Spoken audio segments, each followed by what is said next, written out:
Hey everyone, this is Cynthia from cynscraftingworld.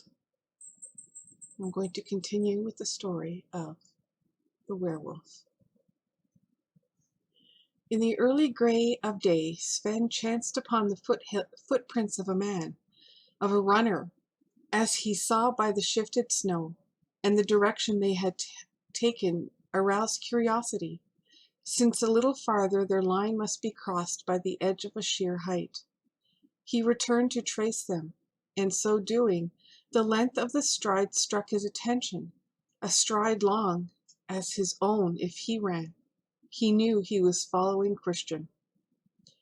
In his anger he had hardened himself to be indifferent to the night-long absence of his brother. But now, seeing where the footsteps went, he was seized with the compunction and dread. He had failed to give thought and care to his poor frantic twin, who might, was it possible, have rushed to a frantic death? His heart stood still when he came to the place where the leap had been taken. A piled edge of snow had fallen too, and nothing but snow lay below when he peered. Along the upper edge he ran for a furlong, till he came to a dip where he could slip and climb down, and then back again on the lower level of the pile of fallen snow. There he saw that the virtuous running had started afresh. He stood pondering, vexed that any man should have taken that leap where he had not ventured to follow, vexed that he had been beguiled to such painful emotions, guessing vainly at Christian's object in this mad freak. He began sauntering along, half unconsciously following his brother's track, and so in a while he came to the place where the footprints were doubled. Small prints were these others, small as a woman's, though the pace from one to the other was longer than that to which the skirts of women allow. Did not Whitefell tread so? A dreadful guess appalled him, so dreadful that he recoiled from belief. Yet his face grew ashy white, and he gasped to fetch back motion to his checked heart. Unbelievable? Closer attention showed how the smaller footfall had altered for greater speed, striking into the snow with a deeper onset and a lighter pressure on the heels. Unbelievable? Could any woman but Whitefell run so? Could any man but Christian run so? The guess became a certainty.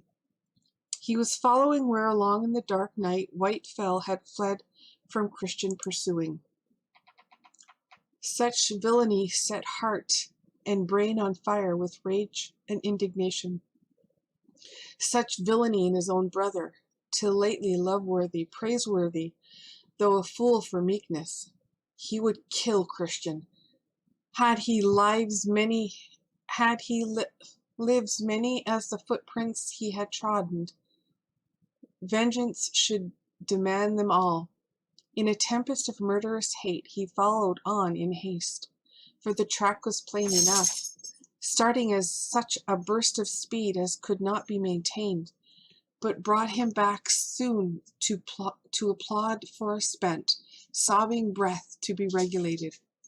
He cursed Christian aloud and called Whitefell's name on the high in a frenzied expanse of passion. His grief itself was a rage, being such intolerable anguish of pity and shame at the thought of his love, Whitefell, who had parted from his kiss free and radiant, to be hounded straightway by his brother mad with jealousy, fleeing for more than life while her lover was housed at ease. If he had but known, he raved, in impotent rebellion and cruelty of events. If he had but known that his strength and love might have availed in her defense. Now the only service to her that he could render was to kill Christian.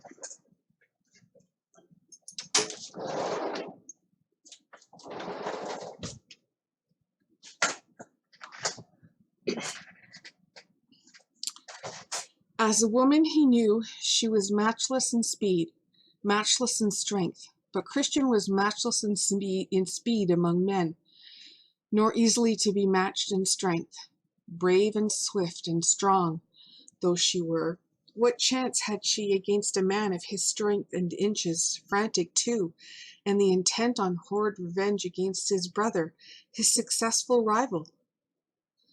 Mile after mile he followed with a bursting heart, more piteous, more tragic, seemed to case at this evidence of Whitefell's splendid supremacy, holding her own so long against Christian's famous speed. So long that his love and admiration grew more and more boundless, and his grief and imagination therewith also. Whenever the track lay clear he ran, with such reckless prodigality of strength, that it soon was spent, and he dragged on heavily, till sometimes on the ice of a mere, sometimes on a windswept place, all signs were lost, but so undeviating that had been their line, that a course straight on, and then short questioning to either hand, recovered them again. Hour after hour had gone by through more than half that winter day, before ever he came to the place where the trampled snow showed that a scurry of feet had come and gone, wolves' feet, and gone most amazingly. Only a little beyond came the lopped point of Christian's bare spear. Farther on he would see where the remnant of useless shaft had been dropped. The snow here was dashed with blood, and the footsteps of the two had fallen closer together. Some hoarse sound of exultation came from him that might have been a laugh had breath sufficed. "Oh, Whitefell, my poor brave love, well struck," he groaned, torn by his pity and great admiration, as he guessed surely how she had turned and dealt a blow. The sight of blood inflamed him as it might a beast that ravens. He grew mad with a desire to have Christian by the throat once again, not to lose this time till he had crushed out his life, or beat out his life, or stabbed out his life, or all these, and torn him piecemeal likewise, and then, not till then, bleed his heart with weeping like a child, like a girl, over a piteous fate of his poor lost love. On, on, on through the aching time, toiling and straining in the track of those two superb runners, aware of the marvel of their endurance, but unaware of the marvel of their speed that, in the 3 hours before midnight, had overpassed all that vast distance that he could only traverse from twilight to twilight. For clear daylight was passing when he came to the edge of the old marl pit, and saw how the two who had gone before had stamped and trampled together in despite peril on the verge. And here fresh bloodstains spoke to him of a violent defense against his infamous brother, and he followed where the blood had dripped till the cold had staunched its flow, taking a savage gratification from the evidence that Christian had been gashed deeply, maddening afresh with desire to do likewise more excellently, and so slack his murderous hate. And he began to know that through all his despair he had entertained a germ of hope that grew apace, rained upon his brother's blood.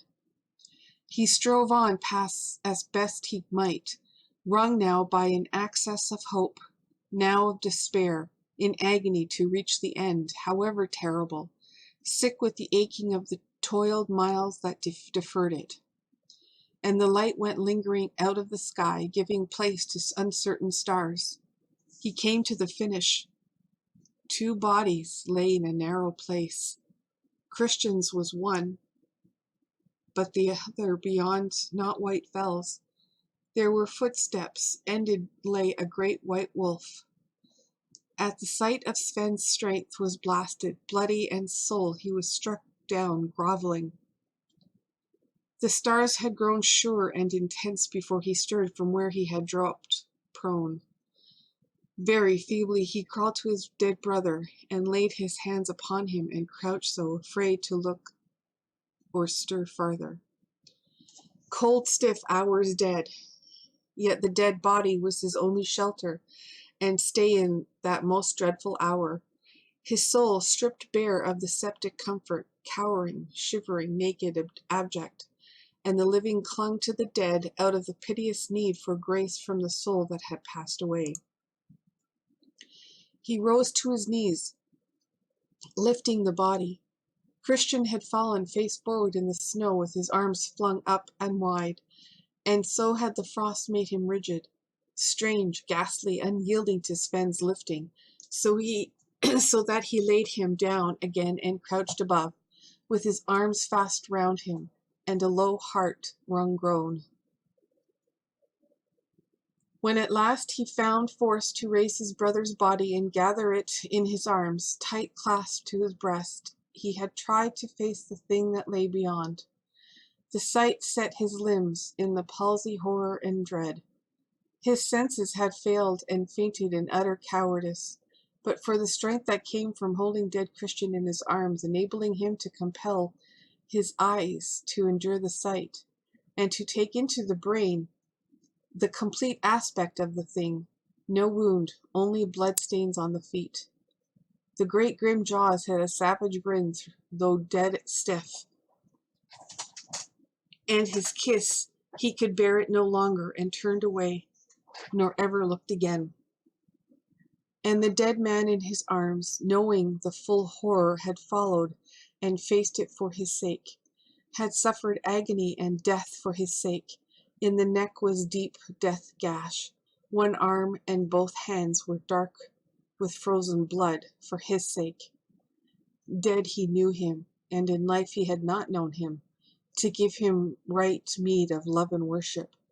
Because the outward man lacked perfection and strength equal to his, he had taken the love of and worship of the great pure heart as his due. He so unworthily, in the inner reality, so mean, so despicable, callous, and contemptuous towards the brother who had laid down his life to save him. He longed for utter annihilation, that so he might lose the agony of knowing himself so unworthy such perfect love. The frozen calm of death on the face appalled him. He dared not touch it with lips that had cursed so lately, with lips fouled by kiss of the horror that had been death. He struggled to his feet, still clasping Christian. The dead man stood upright with his arm frozen rigid. The eyes were not quite closed. The head had stiffened, bowed slightly to one side.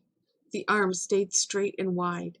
It was the figure of one crucified, the blood-stained hands also conforming. So living and dead went back along the track that one had passed in the deepest passion of love, and one in the deepest passion of hate.